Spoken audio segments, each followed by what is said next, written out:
our new librarian, her husband, they live up there. Because there's easily enough place for two. I have a Sarah who has. So, You have the booth. do like. You got the booth. Do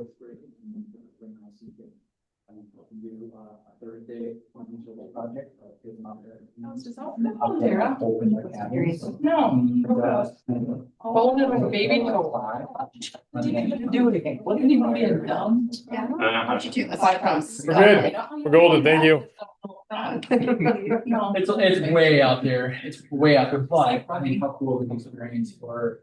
So, I don't know, the podiatrist thinks like, it's not, it's not dynamic.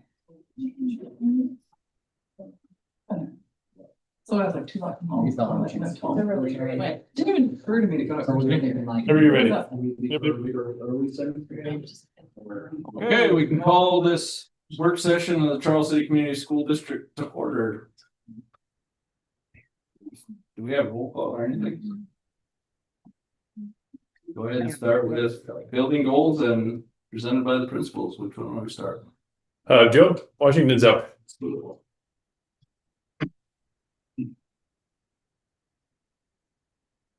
Good evening. Thanks for having us again. Let's see. Is it under view?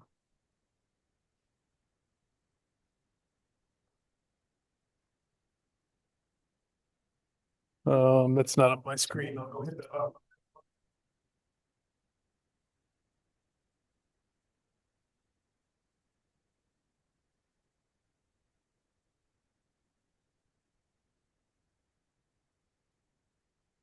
Someone trying to use read meeting notes, do you know?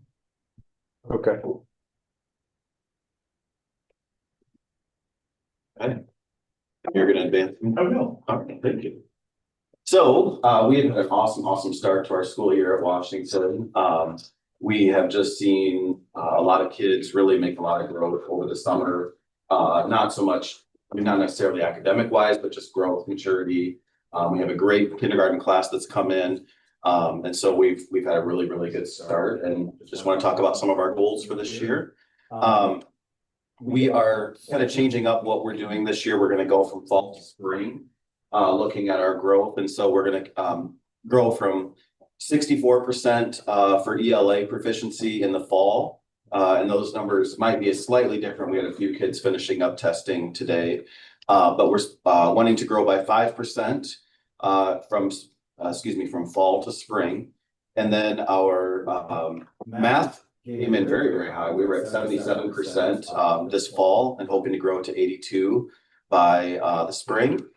And then one of the goals that we've talked about as an admin team is completing more walkthroughs in classrooms, just being in classrooms more. And so I've set a goal to be in every classroom every other week during the school year to support our curriculum implementation with CKLA, and then just improve teacher effectiveness. And so it's been a lot, but it's been really good. I've been in classrooms more this year than I have been in any year so far. So that's been really successful.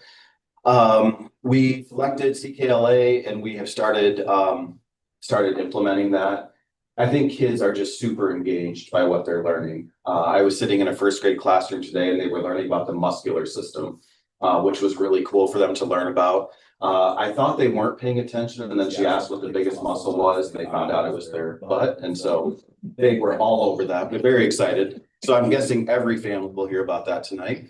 One of the things that is a little bit tricky with CKLA, just because it's so time consuming, is creating schedules for special education and title reading services.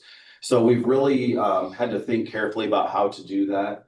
CKLA recommends pushing in special education for those for that instruction in reading and writing. But with title, we had to find ways to get kids out at times we didn't want them to miss, or times we did want them to miss, which is not very much. So we've had to get a little bit creative with that. And then new this year, we will be using the FAST assessments for our preschool students to match what our kids are doing in kindergarten and first grade. So we will have data from our preschool students that will just flow right into kindergarten and be the same. So you might remember last year I switched to really great reading for our assessments. But since then we traded that out for CKLA, now that doesn't match, and so that's why we're changing again. So what we are still going to do this year, we're working with our AEA personnel to monitor those implementation strategies. I am trying to get into classrooms more and give more targeted feedback. So more than just like, yeah, great job. I want to get in and give them really specific feedback about things that are working and things maybe that could be improved. And then we also, the last couple of years, have not purchased IXL for our students, but this year decided that that would be a good way to spend some of our money, so our kids have more practice opportunities for the skills that they're learning. And then I think our next slide is our performance so far, perhaps. Great. Yes, it is. It's very small. I apologize. So our kindergartners have come in a little bit lower than they have the last couple of years. So if the one on the right are the proficient ones, the middle one is a low risk, so they were kind of close, and then the left is high risk. So we have 56% proficient right now, and obviously we hope that will improve as the year goes on. And then moving to first grade, I think is next. Oh, and yes, just a reminder that our tests will change each time we do this. So kindergarten tests will change throughout the year. So those highlighted ones will be added and changed throughout the year. And then our first grade data, I think, is next. Perhaps, there it is.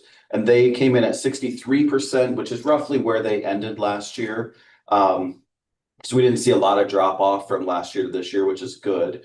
Then we have that other 26% in the low risk and then 11% with higher risk. And again, those tests on the next slide, those tests do change as well. We add CBM reading, which is reading a longer passage starting in the winter. And that's the test that they take in the spring and then second grade and beyond to test their reading fluency. As far as math, we are again fully implementing our resources. Teachers are getting very, very good with the Bridges resources, kind of knowing kind of the tips and tricks that they can use to meet the kids' individual needs. Again, getting better walkthrough data so teachers can know how to improve with their teaching effectiveness, and then PLC processes and getting usable data on a weekly basis so that we can know how to move kids forward in the best way possible. And then what we're still planning to do on the next, there we go. Pacing is the biggest thing that I've noticed with Bridges. It just sometimes feels like we're teaching to mastery with every single lesson. And that's really not the goal of Bridges. It's supposed to be a spiraling curriculum. And so we want to expose kids to it, to again come back to it later and later and later, and then we'll teach it to mastery. And so looking at pacing so that we're not, teaching it to death, trying to master it in August. We're not actually supposed to master it till March. We're going to see it multiple times before then. We will continue our professional development work with Bridges. We have to include an individual math plans. That's part of a state law. So last year we introduced our individual reading plans for kids who were below the benchmark twice in a row. We have to do the same with math starting this fall. And then our PD that we will be working with the AEA and then internally as well will emphasize student discourse. So just how are kids talking about math? What are they able to discuss and what can they show us from that? Our kindergarten data is far ahead of where the ELA scores were. 68% were proficient coming in, which is fantastic. It means that, our preschool teachers are doing a really great job teaching them numbers and sequencing, different things like that. And then again, a reminder that our tests will change as we go through, I think. Oops. I don't know. It didn't show it. Didn't show it. Okay. And then our first grade was even higher than that because our overall score was 77%. Not sure where those slides went. That's strange. There's first grade. Back one. Okay. There we go. So first grade was at 75%. And so that's higher than we've had at any point since I've been here. So again, our preschool teaching has been more effective. Kindergarten is more effective and it's paying off, showing that in first grade coming in. And then the last one is the student success data, or excuse me, the teacher effectiveness this year. So I developed my own walkthrough form to be used at Washington, just because we are a different environment than any other building. We have preschool, kindergarten, first grade. We just have a lot of different things than other buildings do. I have a schedule. I'm going to be in every single classroom every other week. And I just check every box. And the biggest thing that both Chelsea and I did with Dr. Schilling is we made our walkthrough with ELA and math look-fors that came with CKLA and Bridges. So we are able to really get to what those curriculums are supposed to look like on a daily basis, and we're able to kind of assess how teachers are doing with that. And then I'm not sure if there's one more slide or not. Yes. So again, consistent, thorough feedback, giving insight to teachers, PLC conversations. That's the biggest thing, is improving those conversations and including data. And especially if I see something grade wide, I can speak to the whole team at the same time during those PLC times. And then as an admin team, we are going to be doing instructional rounds. So going around and seeing teaching in classrooms and giving ideas to that administrator for ways to target growth and coaching and different things in that classroom and in the school. So that's where we're at right now. Yes. What do you mean by admin team? So that means all the principals, Dr. Bernard, Dr. Schilling. Okay. Yeah, I'm not sure if there's anyone else that I'm forgetting. No, that's it. Okay. It comes from like medical rounds approach, and so out of Harvard, Elmore, is it Elmore? Yes. I think it's Elmore out of Harvard. But years ago, it came up with instructional rounds for schools to utilize. And so you could take other people and administrators. It could be a team of teacher coaches, but it's any, you go in and you look for a problem of practice, some issue you're looking at, and then how are the kids interacting with that learning? And then you talk about it. And then what we found in Sioux City is that you got a lot of good ideas for staff development after that. It wasn't necessarily the one teacher, needs to fix it. It's like staff wide. Here's some good things we can work on. So Yeah, quick. Sure. So, Dr. Brian, can you go back to slide like 4? No, sorry, 3. So you mentioned that we've changed some curriculum, right? Yeah. So we implemented one last year. So last year, so what I did with preschool last year is we had a previous assessment my first year called My IGDs that was supposed to be a predictor of ELA success in 2nd or 3rd grade. I really don't like the test. I haven't found a lot of people that do.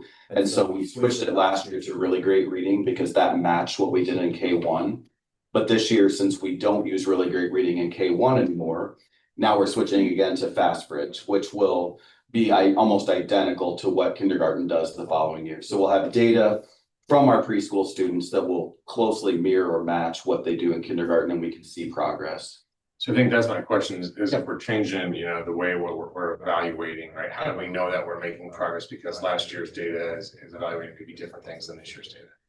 Yeah, and it is a concern. At the same time, if we did really great reading, it really wouldn't, it doesn't really connect with what FastBridge is assessing. So for example, a lot of what we did last year for assessments was like instructional vocabulary. So pick the item that is above the desk and below and behind. And that doesn't transfer at all to FastBridge. So they're going to be learning things like letter names, letter sounds, onset sounds. And so just trying to make it a more connected experience so that when we get the data from preschool, we already have an idea of where they might fit in kindergarten and can, especially with like a transitional kindergarten as an option, we may be able to advise parents like, hey, we didn't see a lot of growth in preschool. This could be an option for your child. Okay. And then the other question I had is, you mentioned that you're doing, you're going to class and you're, I guess evaluate's the right word, but watching teachers, right? How long are you said you want to be in every class every other week. Right. Obviously, you're not going to spend a whole period in every class because that's all you'll do, right? So how much time do you typically spend in there? And are you looking for specific things? And then how do you deliver that feedback to the teacher? Yeah, so I usually am there about 10 or 15 minutes. And then I go through the form that I've created and So it really depends on the subject area because each subject, it's just a Google form, but it branches for the different subject areas. So I'm looking for different things in different subject areas, and I try to get to the classrooms at different times during the day, so I can see different things each time.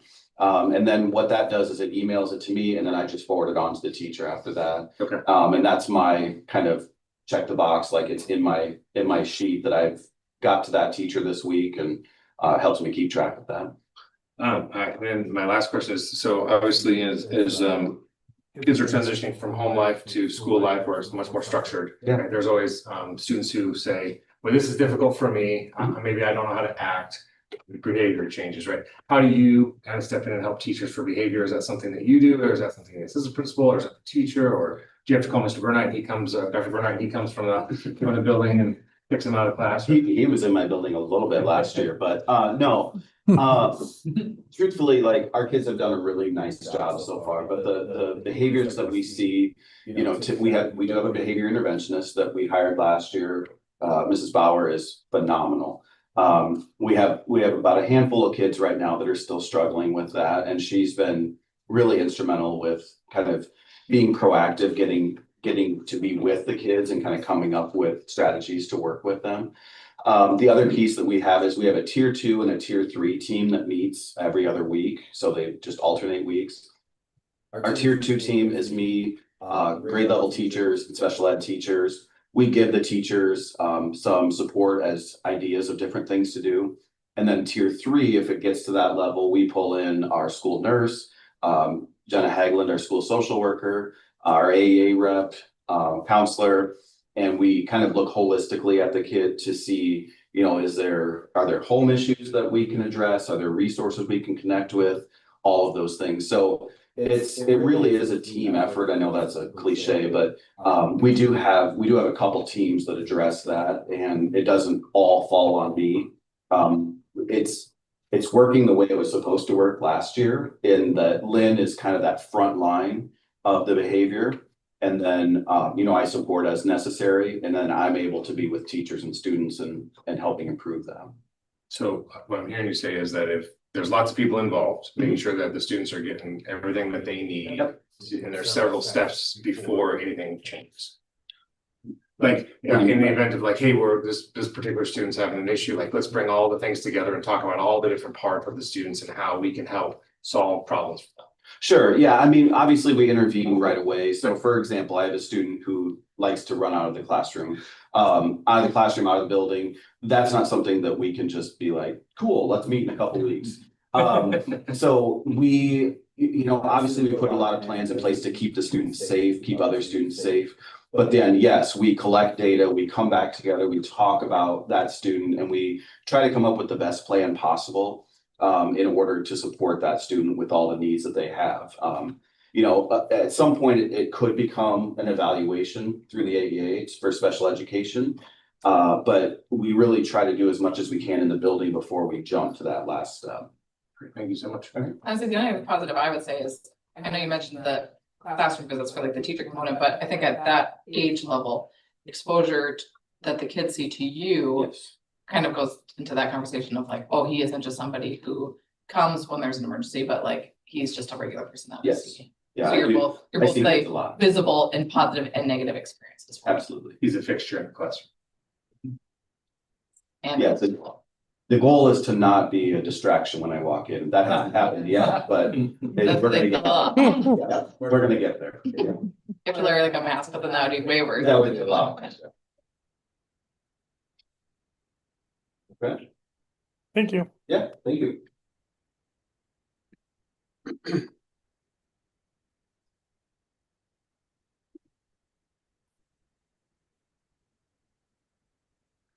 Hey, good evening, everybody. That speaker thing, it's hard to see that. Oh, sure. Or just Thank you, with David. video. I got it. Open TV, yeah. And make your screen bigger. Wait, can you drag your image? Don't know. Yeah, I don't know why. Let's see. Corner piece. Yeah, I don't see that on mine. It's full size, so That's fine. I'll try. That do it? Yeah, No. that didn't do it. I mean. No, didn't do it. I guess probably just like a setting on the TV. Is it? I think it's selected on that computer. Maybe I could try and make it rather. Yeah. I'll just do one. For me to start, maybe just the QR code, slick. Maybe color it. Oh, no, oh, no. What's on in it? No, I don't know all the details yet. Did you twist it? I don't know. Oh, nothing looks serious. But long story short, if they're saying it's someone, which that's case. What is that? What is that? Oh, like this. That one length?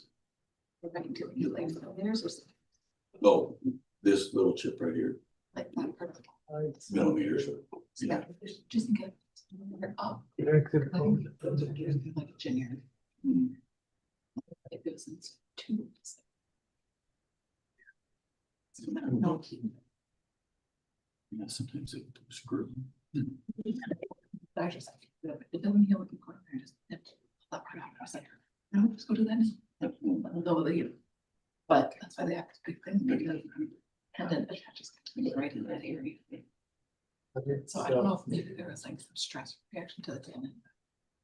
Now it's more so just like all problems like. Is that a little bit? It is. Pose. I think we need to, I don't know, Everything's like, we probably should, everything's like in alignment. Look on there, I'm like, what that's. yeah.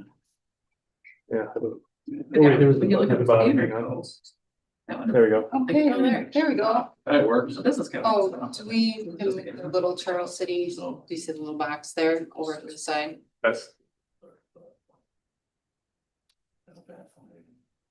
Oh, that's true. Yeah, so there's a better You angle. grab it and you can just pull it in. okay. That's great, yeah. Perfect. That's just.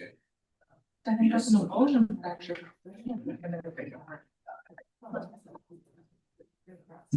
Okay, now we can get started. So good evening, Chelsea Mullen here to present Lincoln Elementary's building goals. I'm gonna echo what Mr. Carney said.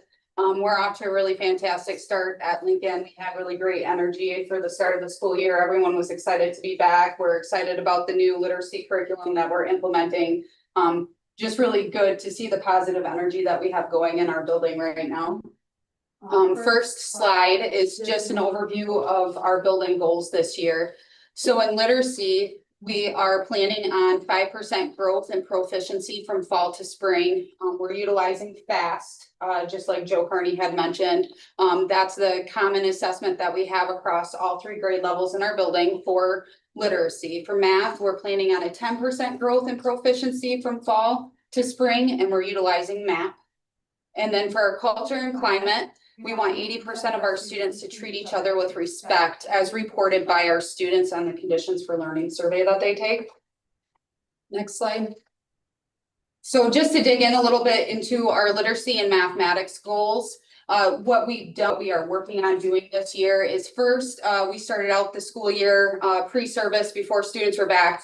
And we looked at high leverage practices. And what I mean by high leverage practices is there's some instructional practices that kind of have bigger bang for your buck. Go a little bit farther, they have a larger effect on student learning. So each teacher committed to an instructional practice they want to focus on for the school year. Some common ones that we had were feedback. So what does the feedback look like that I'm providing to my student? Is it timely? Is it specific? Another area was classroom discussion. So how am I facilitating the discussion in the classroom to deepen student learning? Our building is also working on strengthening and unifying our intervention process for all students. So that's a building level perspective to help us get where we want to go in the increases of proficiency in literacy and mathematics. Then we're also, you can see, I took a picture. This is a bulletin board that we have up over by one of our common areas, so by the cafeteria and the gymnasium. And we're going to focus on a building-wide fluency growth by classroom, or actually by grade level, honestly. And we're incentivizing that. So we're going to talk about literacy growth at our assemblies, because we have monthly assemblies where we recognize staff and we recognize students, and we wanted an academic component. And this is where we landed. And then just incentivizing as they meet kind of like the big major benchmarks in proficiency. The other component of this bulletin board, and recognizing at the assembly is it actually is utilizing elements of the high leverage practices already. So, we are working with students when they're completing progress monitoring and, the FAST CBMR, we're talking about self-reported grades. So students are able to start monitoring themselves where they're at. So they're actually in class graphing what their scores were and kind of seeing their growth throughout the school year. Feedback, so we're tracking scores to provide get feedback to students to see if their strategies are working and adjusting. And then goal setting, so students aren't just reading their fluency passages, they have clear goals and know kind of what the progress looks like. Next slide. In addition to our commitment to the PLC processes that we've been doing, there's a few different areas. So curriculum, we're working to ensure our intended learning outcomes are more likely to be achieved by clearly defining expectations to implementing each curriculum. So Joe Carney kind of alluded to this. We met with Dr. Schilling. We went through both CKLA, which is our new literacy curriculum, and Bridges, and defined our expectations, what we should be seeing when teachers are teaching this curriculum, making sure that we are doing the curriculum due justice. So we clearly define those expectations for teachers. We're implementing the new literacy curriculum, and we also have an intervention program that title is using called M-Class, which is part of CKLA, like it goes along with that program. We're providing CKLA training both from the publisher throughout this year, and then also utilizing CKLA coaching from the AEA to help support teachers in the implementation of this curriculum. And then for math, we're focusing on, just like Joe had said, student discourse and teacher questioning in the mathematic area. And that's a really large emphasis in Bridges curriculum, and also a high leverage practice. So it really all kind of folds in nicely together. Finally, reflection and evaluation. So I've committed to the same thing that Joe Carney has in making sure that I'm in classrooms once every 2 weeks and providing feedback.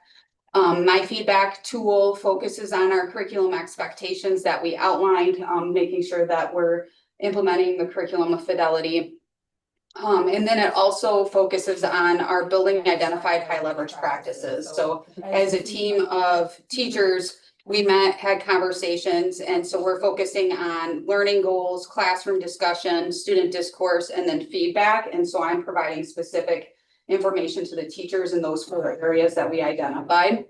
And then also one of the unique things that we're working on at Lincoln is we're trying to, myself and a team of teachers and Dr. Jen Schilling will be meeting, I think in the next 2 weeks, to identify ways for teachers to observe each other and their practices. That's something that we had when we had instructional coaches. It went away. The teachers within my building really appreciated that coaching part, and then also being able to push into other teachers' classrooms and see what practices that they're using, reflect on that, ask questions, learn from each other. So we're working on figuring out a way to facilitate that as we're implementing a new CKLA curriculum, and we want to continue to learn from each other. So that's one area that we're going to focus on this year, as well as to try and find opportunities for teachers to get into other teachers' classrooms and see them while they're instructing. Overall, for literacy, this is where we're at right now. So again, our goal runs from fall to spring. We did take the FAST assessment a few weeks ago, and our current reality is 54.3% of our students are at benchmark. And again, we want a 5% growth.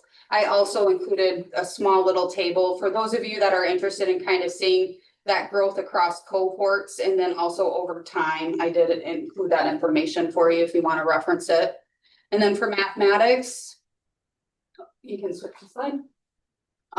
We are math testing this week, so we don't have the data for math yet. Our goal is 10% growth from fall to spring for math. And you can see again where we were at last year, where we ended. And you guys might be wondering, how can we have 5% growth for literacy, 10% growth for math? And there's a few different reasons for that. We're implementing a new curriculum for literacy, and that's really time consuming. And then when we looked at where our students were at, where they ended the school year, we wanted all of our students, at least 60% of our students to be proficient in both math and literacy. So the 5% for literacy gets us to 60%, the 10% for math gets us to 60%. Does that make sense? Okay, I don't know if I explained that very well. Okay, next slide. We have a culture and climate goal as well. Our goal is 80% of our students will treat each other with respect by spring 2026. The data that we had in spring of 2025 is 57% of our students reported they treated each other with respect. And I also included another data point because I thought it was interesting and also relevant. 77.7% of students shared that they would recommend Lincoln Elementary to someone who doesn't go to school there. So I want to watch that because I want that to increase as well. And I feel like if we can really make a difference with how we're treating each other at school, that will also go up.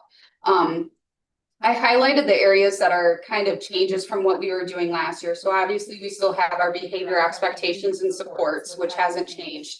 One of the things that did change though is most classrooms since I've been at Lincoln have a location in the classroom to go and regulate if they need to take a break, if they have big feelings, those types of things. However, it was established before I came to Lincoln. And so our practices weren't as aligned by the end of last school year. So we came together as a staff.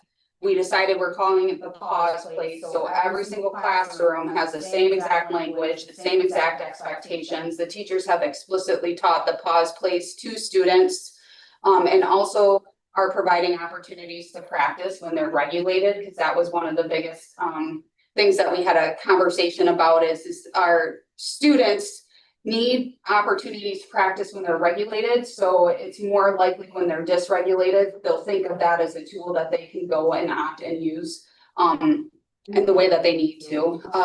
Refining social emotional behavior health tiers. The biggest thing that we're doing is we're going to be conducting conditions for learning survey 3 times a year. So last year we only did it once at the end of the year. Which is now informing this goal, but we decided that we're going to do it every time we map test. So we're going to be doing a conditions for learning survey this week as well with our students to see where we're at and then identify the needs and skill build with students. Really excited because next week we have a full-time school counselor returning to our building, and that will be essential in helping us meet some of this goal as well. So that's a really big, exciting news for us. And I think Joe Carney also is really excited to have Sandy Thompson back in his building full time. So, and the final piece that we're focusing on for culture and climate is we had Jimmy Casas come and talk with all of our faculty, and he was really inspirational to our staff. And one of the things that he talks about is carrying the banner.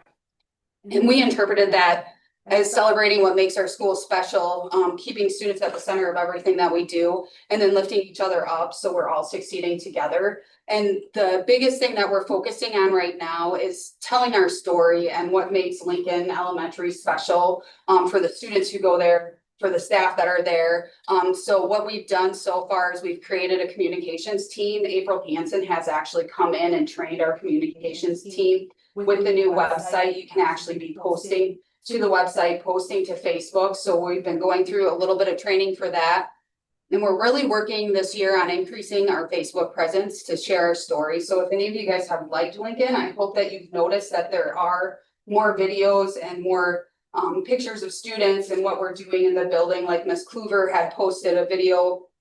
She taught the CCHS fight song, I believe, to students, and she posted that for homecoming week. So we're really working on increasing our visibility and sharing all the cool stuff that's happening in our building, because there's a lot of really positive things going on in there. So that's it. What questions do you have? I have a question about getting the teachers to see other people's teaching. Yeah. Is there any option, like when you go in to do your visits, for you to film what you're seeing? And so then that could be shared both for the teacher themselves to watch how they do things and then for other people? So that is a strategy that has been used, especially when I was a lead teacher, my first year at Lincoln, myself and David Bovis and Jen Schilling, we did that with the 3rd grade team. They decided let's videotape, and then they all kind of just debriefed. And I believe we did that with Number Corner. So yes, that is a practice that can be utilized.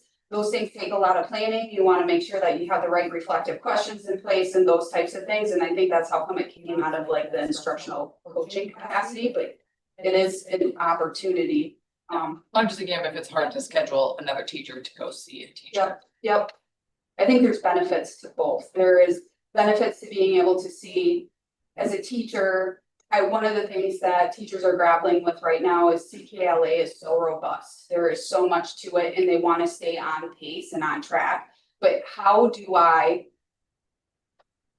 do justice to the curriculum and hit all the things that I need to, but also stay on track? And so if there's a teacher who has really streamlined some of the transitions between whole group instruction and small group work and those types of things, it's really beneficial for another teacher to go in and see, how are you doing that? What are the cues? What are the routines you have set up in the classroom? Those types of things.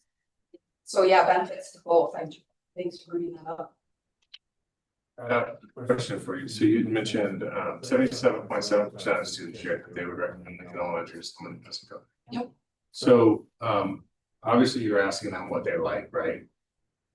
So in that survey, it's actually very similar, almost identical to what we use across the board.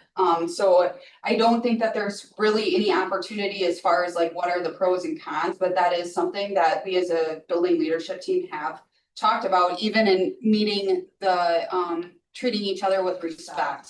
So this time we're gonna get a baseline. We're gonna look at our data again because the whole entire grade level is no longer with us. That provided us with this data, get a baseline from fall. And then we talked about potentially adapting or adding questions in to get kind of at the meat of certain things. So yes, like, what do you enjoy about Lincoln Elementary? What are some things that could be improved? Is that kind of where you're going with that? Yeah, the reason I bring it up is because, it's great to hear what they like.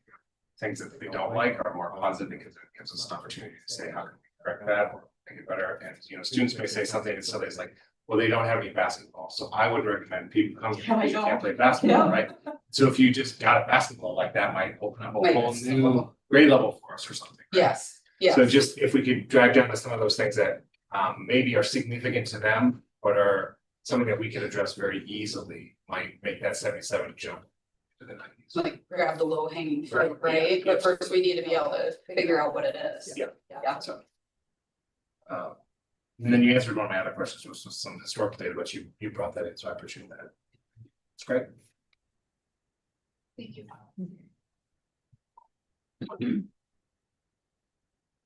Yeah, I cannot this without closing. Mine is not as neat as this.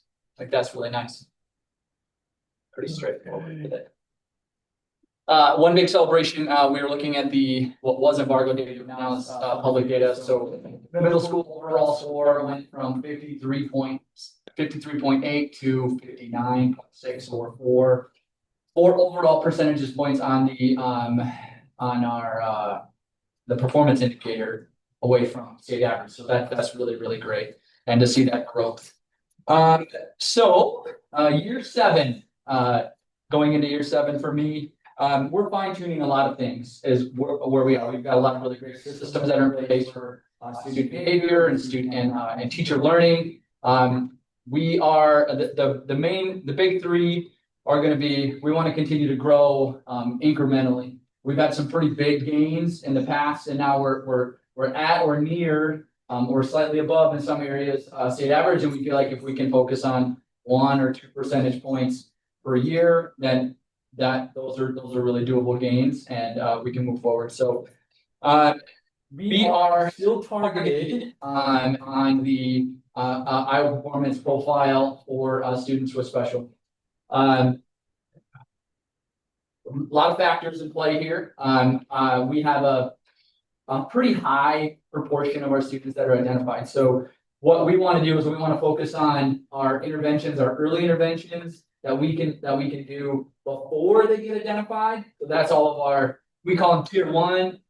Every classroom, every student. That's the really great curriculum. That's the really great feedback and just really solid teaching. That will hit most of it, and then we have teams in place that are going to really focus on that. So that's like kind of we're going to try to prevent the high volume of students that are getting identified, because we figured we know if we over-identify, then that number is going to continue to increase. But, so by the end of the 25-26 school year, we really want to move levels. A few years ago, we were in the commendable, range. We would be in the acceptable range, except for we're targeted in one area. So we are at or above state average on all of our areas except for one, and that is, that's special ed. So there's some positive here. Thanks to the hard work of Jen Schilling and Dr. Burnite and our leadership team, we are fully staffed in special ed for the first time in 5 years. That is a huge win, which means now we can have the appropriate teacher to student ratio. We can have really robust interventions. We can maximize our staffing and our schedules in order to really hammer in on getting the students what they need because in order to really get out of that, our students have to grow 1 year plus if they're identified. And that's hard. That's hard for a student with a disability, unless you're giving them a lot of really robust and targeted instruction. So we want to move on the performance profile, focusing on the targeted area of our students identified with special needs. And then Dr. Brennan, this is going to be slightly confusing. We're gonna kind of toggle back and forth here, okay? So what the next slide, please. And then how we're going to do that, we're going to increase appropriate interventions for students with special education services. So really looking in and helping support those special ed teachers with we call it core plus more. So our students are getting really great instruction in the classroom and additional support in order to help grow that full year. That means our schedules are aligned and our teachers are really focusing in on those areas. And then continue to build tier 1, 2, and 3 interventions for all students to ensure accurate identification.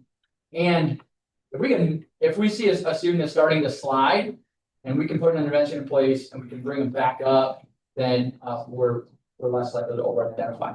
All right, go back. Good. Thank you. You're getting the rhythm now, Dr. Burnett. All right. By the end of the 25-26 school year, we want to have 73% of our students proficient in ELA, 68% proficient in math, and 68% proficient in science. Those would all be increases of 1%, which doesn't sound like a lot, but like Chelsea said, you lose a really great class, you gain a really great class, and you just try to just keep on moving. And if we can have the same kind of performance that we had out of this year's 8th graders that we did out of last year's 8th graders and this year's 5th graders and so on and so forth, we're going to be in really great shape.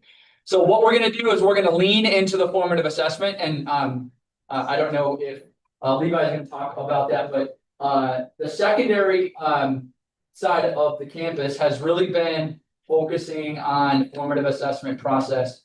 Starts with identifying really the strong standards and then learning targets and success criteria. Basically saying like, during this lesson, you'll know you're successful when you can do this, this, and this. And when teachers really identify those at the beginning, it helps map out the learning for the students, and it has a really high effect size according to multiple pieces of data. But anyway, we've been learning about this for 5 years. The high school is, are you guys on year 2 or year 3? Year 3. So we're in full implementation, and now what we're doing, like I said, we're refining. And our classroom visits are really focused on is the formative assessment process happening at a really robust level in the classroom. So we changed our walkthrough tool. That's kind of the theme of this year. You kind of noticed we changed our walkthrough tool to really focus in on the formative assessment process. The walkthrough tool that we used last year was all around just overall teacher standard, everything from planning all the way to student behavior and things like that. This year it's like we're zooming right in on, do we see this, yes or no? Do we see this, yes or no? Do we see this, yes or no? And then a grow moment and a glow moment. So I wonder, or these are some questions that I have after we're in there. So my goal is, and I'm a little more kind of programmed to do this. It's been a goal of mine to be in every class every week like that. So that's been a goal of mine every year. So every classroom every week. I've been in 28 classrooms and giving 28 pieces of feedback since September 1st. So not quite. Homecoming was not a good week for my data, just so you guys know. Not great, but I'm catching back up this week. And really just specific feedback on the formative assessment process, which is directly in line with what teachers are learning on our professional development days and what they're working on their PLCs.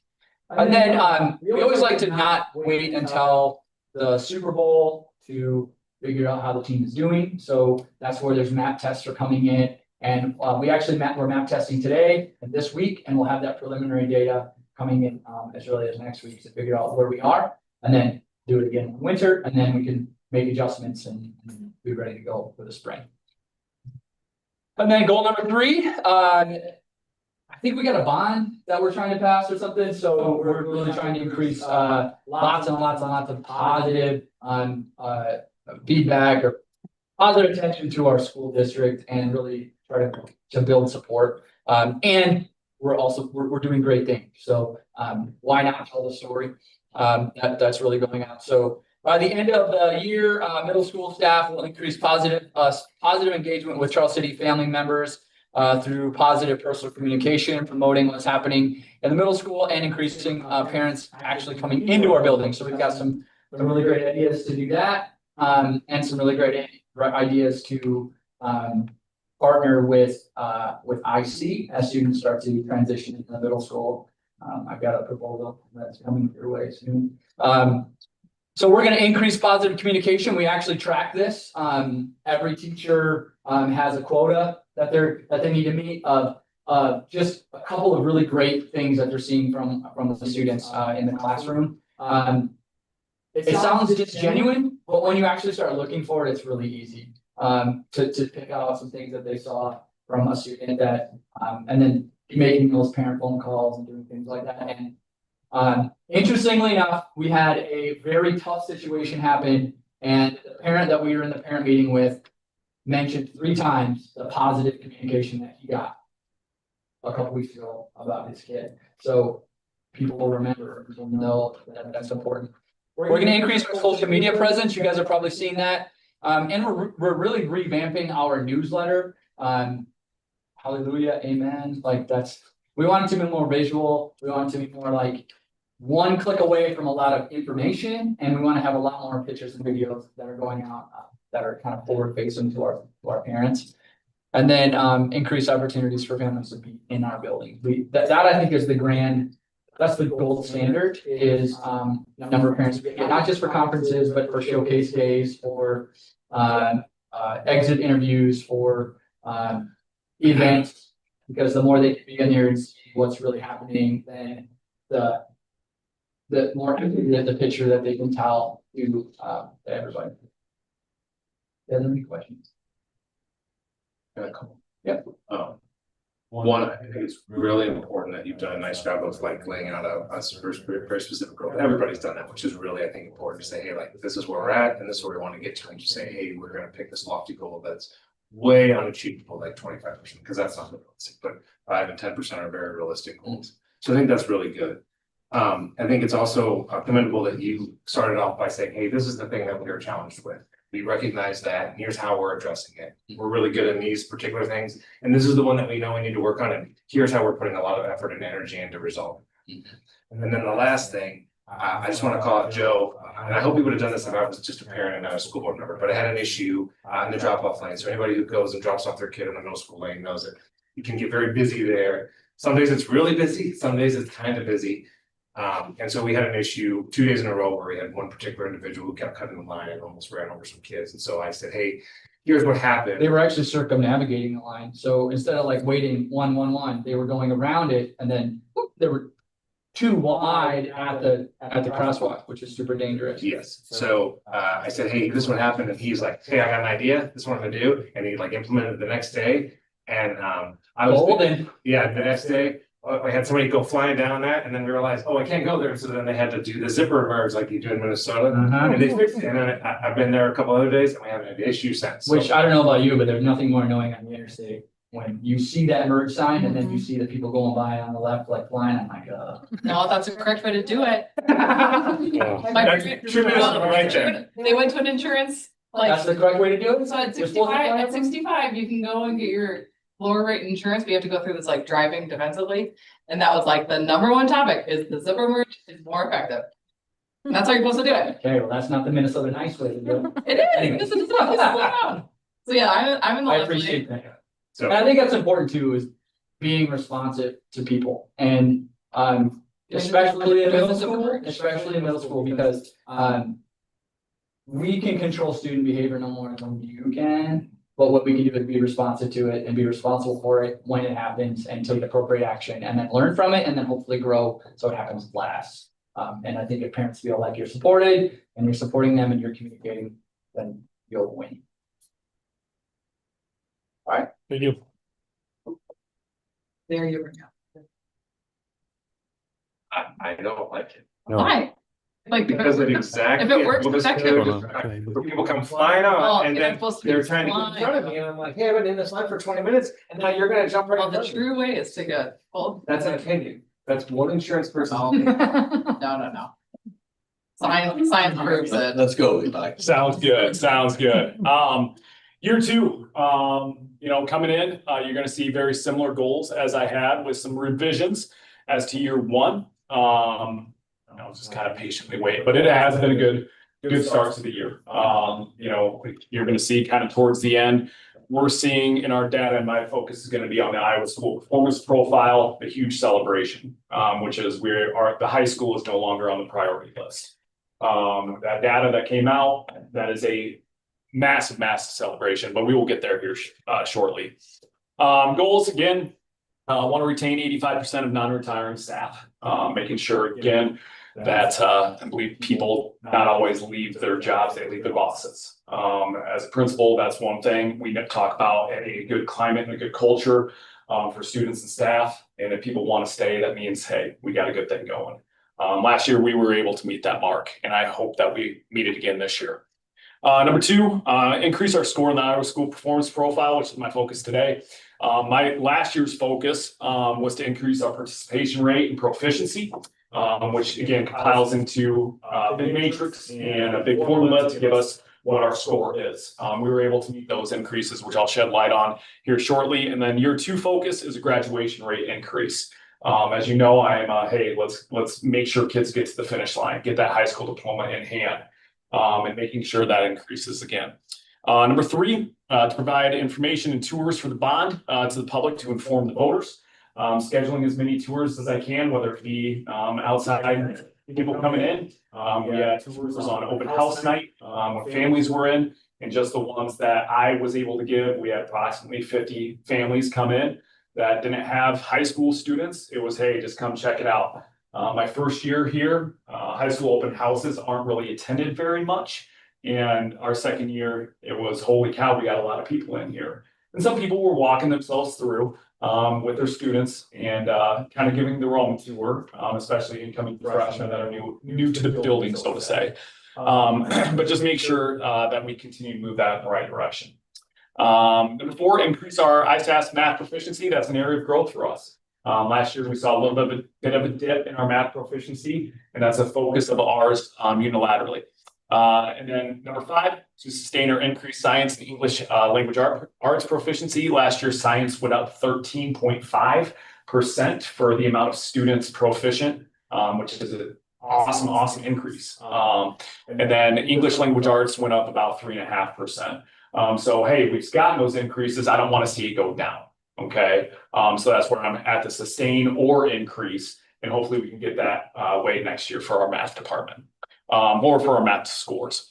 And then number six, our new personal telecommunications device. Kind of want to get an update on that. As you know, that's a big policy change for the high school.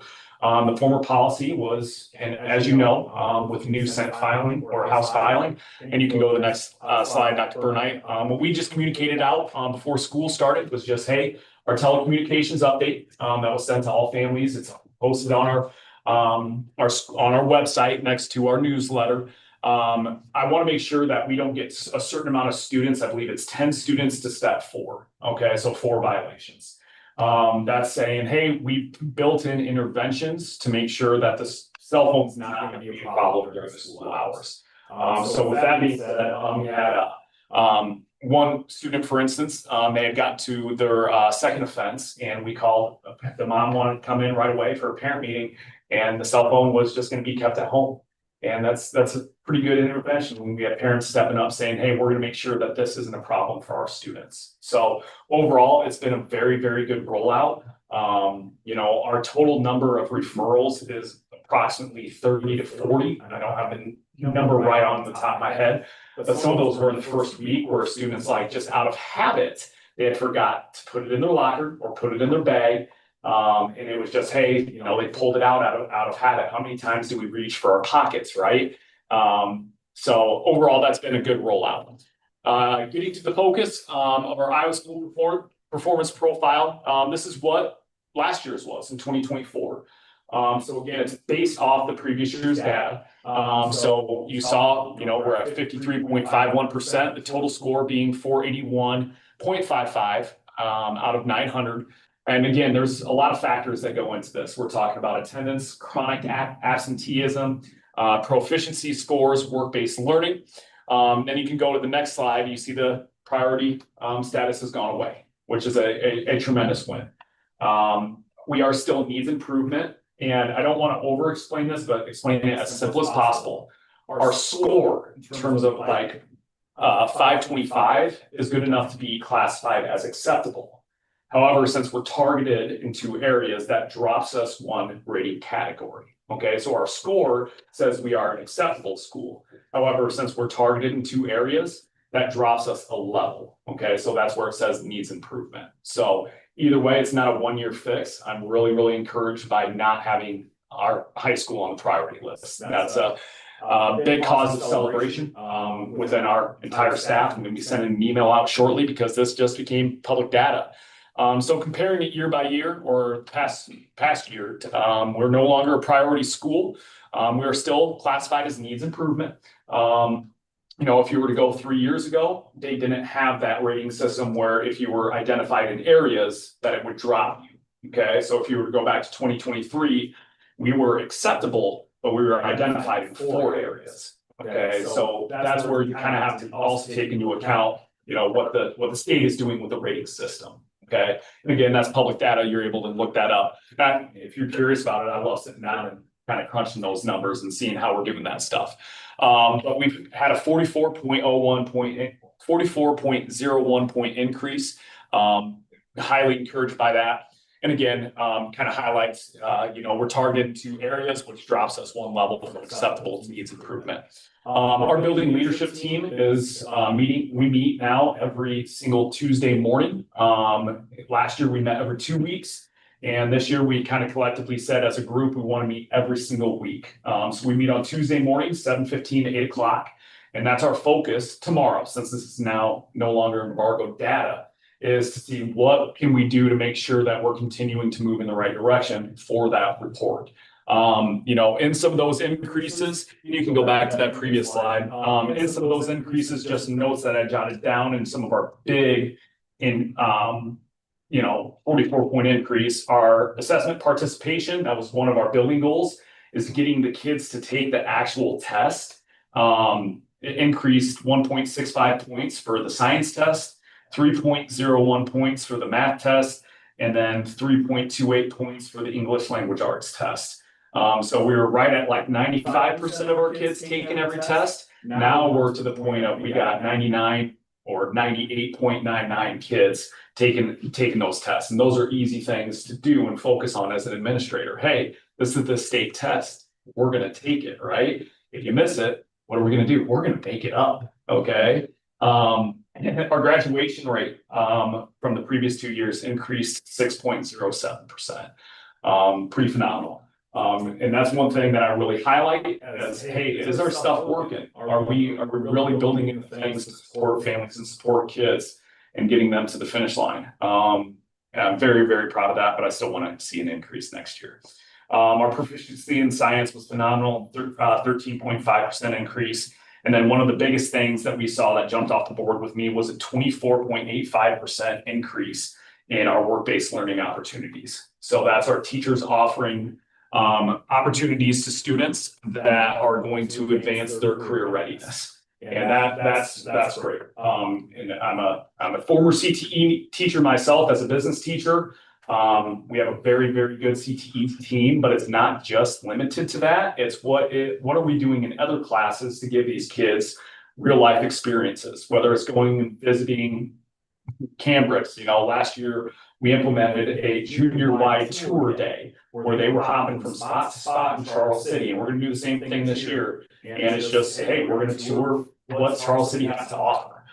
That is something that we can classify in code as a work-based learning experience because the kids are exposed to the workplace, right? So it's just overall a lot of encouragement from that. And then my last slide, again, I'm a stickler for inspiration. I said last year when we met in the spring and updated you on the goals that our theme for this year was going to be push the rock. And that's not meant to be mundane. That's not meant to be, boring. That's meant to be, hey, a focus of ours every day, every single day is going to continue to push the rock up the hill. And we're not going to let every day be mundane. We're going to make sure that every day we're going to take a step in the right direction. And, there's some hurdles that are harder to get over than others, but guess what? That's okay. We're going to continue to push in the right direction. So as always, thank you for the support for everything. What questions do you guys have for me? So a couple, the telecommunications plan that the governor changed for this year, is there maybe you alluded to this, but is there a metric that if we reach, then we get in trouble at the state level?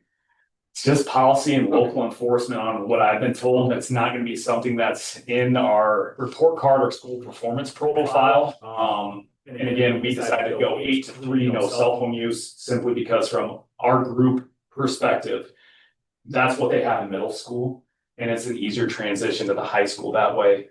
Also, you don't then have saying, if Mr. Mack's the cool teacher and I'm the stickler, and Mr. Mack's sending a text message at the beginning of class and the bell rings, Mr. Mack's cool, and he's like, hey, go ahead and finish that text. But I'm a stickler and I write that kid up. It's a lot easier for us to just have uniformity from student or class to class and to saying this is our policy. That way, it's that way throughout everything. Easy for teachers too. It's not their choice. Yeah, this is the policy and this is how we enforce 8 to 3, keep them in your lockers and, go from there. We're not out to get kids. If a student has it in their pocket, that's not necessarily a violation. It's a redirection saying, hey, let's put that back in the locker. We know where it belongs. Okay.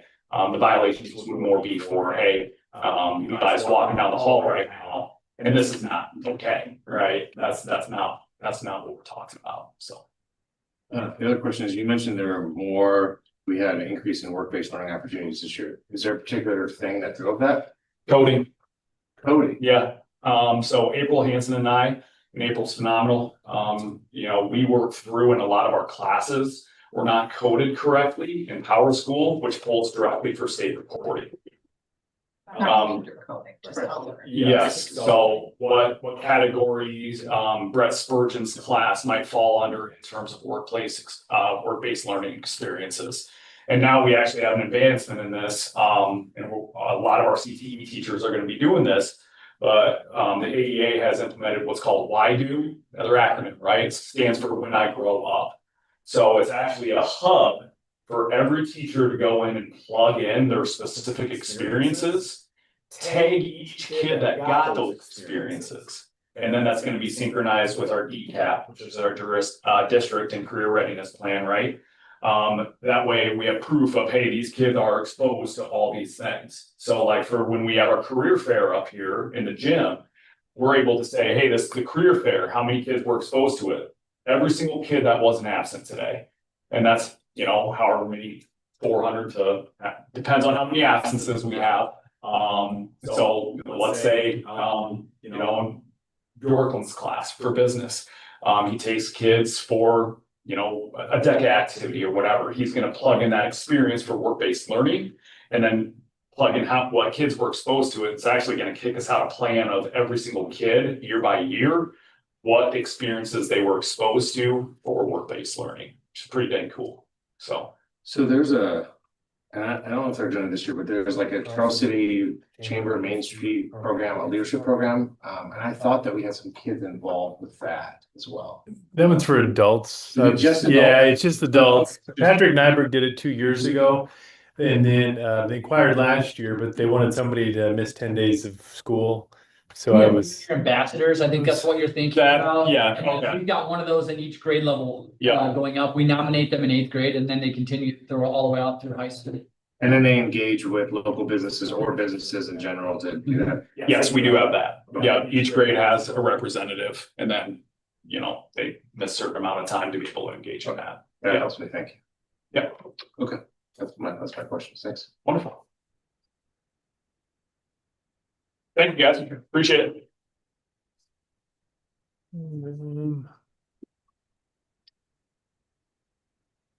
Oh, and last thing, by the way, sorry. I will be bringing a group of students in to the October board meeting to present on bond stuff. So they're just gonna talk about, hey, from their perspective, it's gonna be very simple.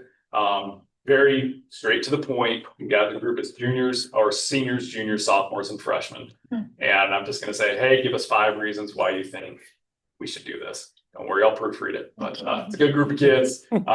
So you're gonna see a group of about 10 to 15 kids in here talking about that next October and the upcoming one in October. so I did tell Dr. Schilling that I wasn't gonna present, but I did find some time to squeeze some goals up there if you've, and then if Dr. Schilling, we can have hers come at a later meeting, if that's okay. So. This is similar to last year, Superintendent Goal 1. I think it's really important that we had some great progress for financial stability and long-term financial solvency. But want to keep that on the radar, so I did put that back in again.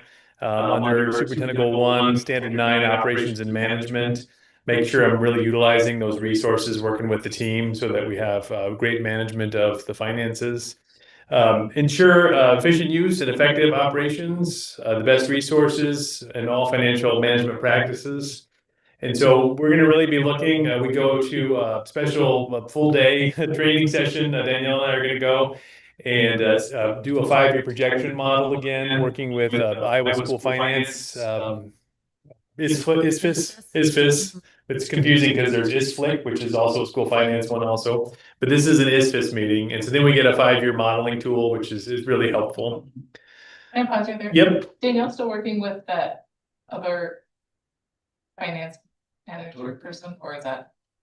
So once you got a mentor, we really never had to pay much of that contract out that the board supported. Is that contract still open or is that all?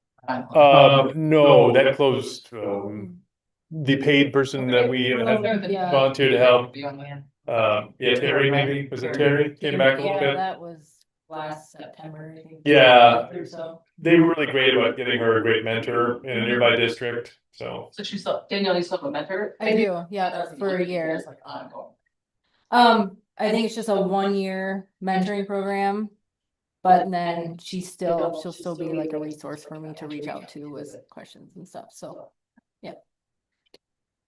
And the last little point up there is we need to continue to align staffing with enrollment numbers. We have remarkable class sizes throughout the district, which is fantastic. And we have good cash reserves and we have great spending authority this year.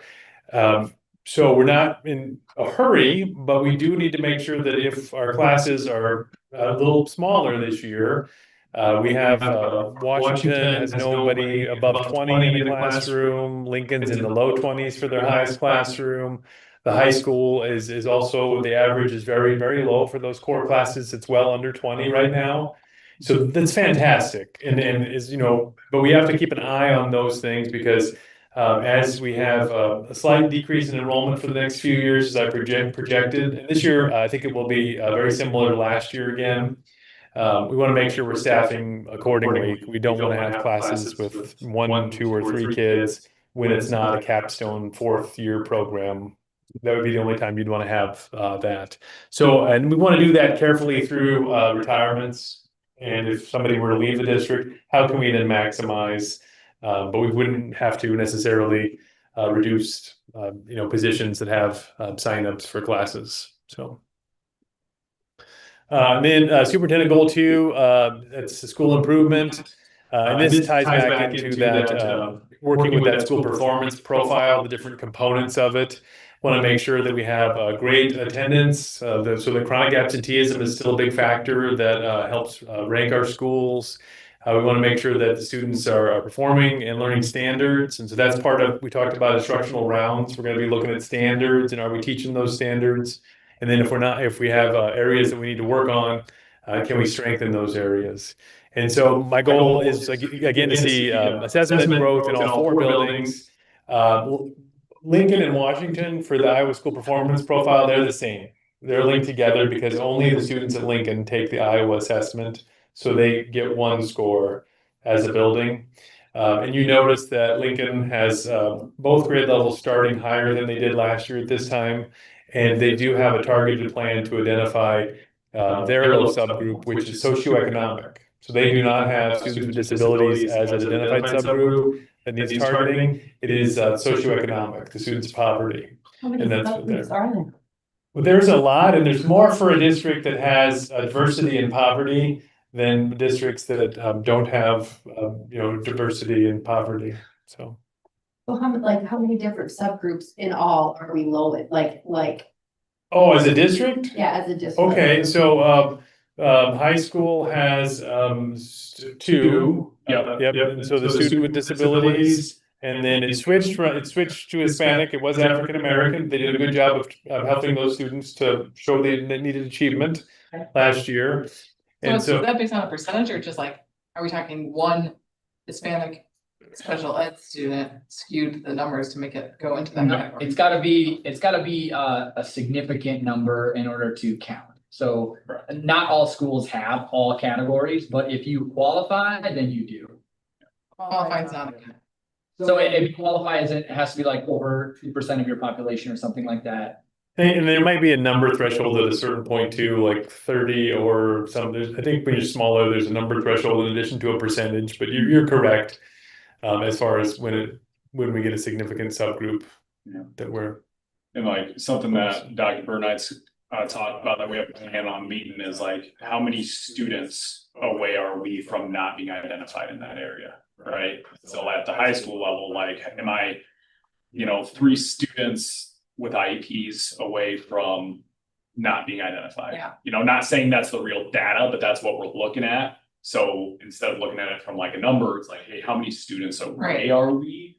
Because it's a little bit easier to come kind of from my perspective, I Yeah. would say the teacher's perspective, say, What are hey, you saying? 3 out of 4 students, therefore we're at 75%. Well, that's not fair. right. And I think if teachers know and can put names to subgroups, we need to help these students in particular too, because they've been targeted and identified.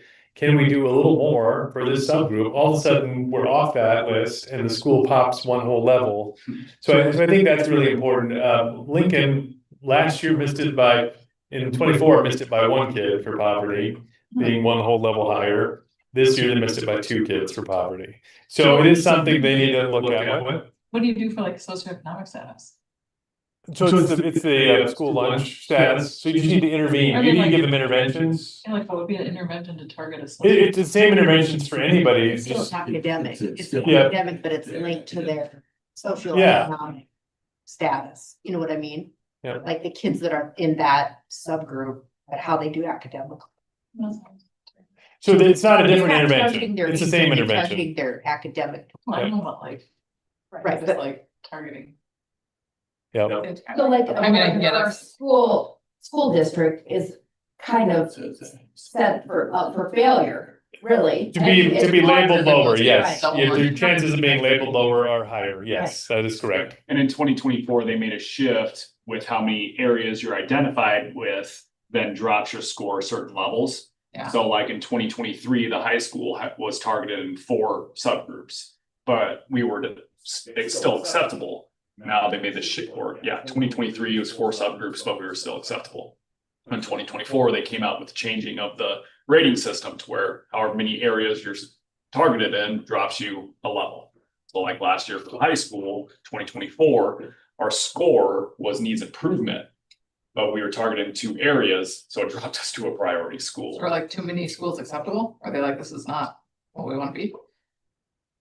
What was the rationale for making it work? It's strict. Well, that could be debated. I don't, that's kind of a little political thing, you know, as far as. That's a problem too, because I then don't you're wanna- making the state look bad on their education level. It's I all mean, politically driven. you could say, yeah. You're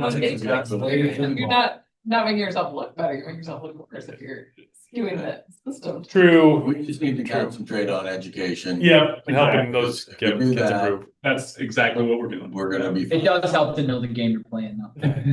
Yeah, and the rules you- change every year. We'd like to lift all boats, lift all boats, Yes. lift all boats, Lift yes, all boats. absolutely. Yeah, I mean, The teachers somehow in the past were able to look at a classroom of however many kids. And they could figure out who needed a little bit more help and who didn't need a little bit of help and they got things done. they didn't have the And- scales, state scales. Hmm? They didn't have the state metric systems.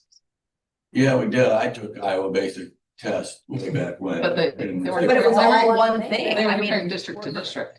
They used to like, not used to like, if everybody took the Iowa assessment and it was just how everybody, I wasn't, no subgroups, you know, I'm assuming. Or district. I did it.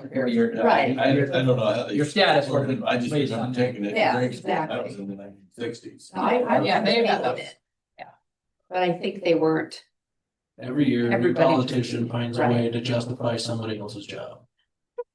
For their own job. We're gonna go off that. So, We digress. just to make the most of your time tonight, I'll keep going if that's okay. Great. You shouldn't have done your goals, look what we. Yeah, I know, sorry. But when I do the principal visits each week, I then go into classrooms. So I do come close to getting into almost all classrooms each week. But like homecoming was a bad week too for me. And then superintendent goal number 3, professional capacity. So this is something, trying to be receptive to some of the things we've noticed lately. So we're gonna bring the BOE in November for our full day and do some social media training for the Bureau of Educational Examiners.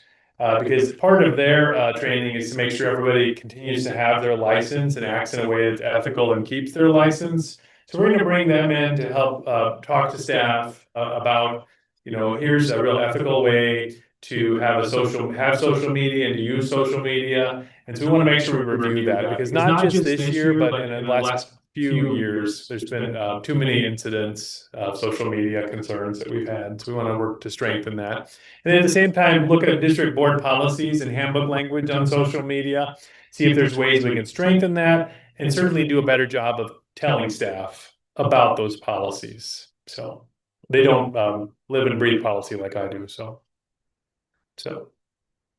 And then superintendent goal number 4, meaningful engagement of families and community. And this, I thought at the bond that we're working on, it really is something I've been focusing on. Engage families in the community, that reciprocal, mutually beneficial way. And to talk about student academics and success. In this case, also wanted to tie in that process of working on the bond, partnering closely with stakeholders. We have a fantastic, they call it the campaign group, of about 50 individuals with different committees that they're working. And then FEH has been a great partner, and then done a lot of work with the Donovan group. And so I thought that would be another goal that, although it's half the year, but it is something important to work on. So those are similar to last year's, but if somebody, it's kind of at the draft status. So if somebody wants me to add something or tweak something, I'm certainly open to that. So. Any questions? Okay. Thanks, everybody. Thanks. Thanks, stop raining. Let's see about that. Maybe drizzle, not. Yeah.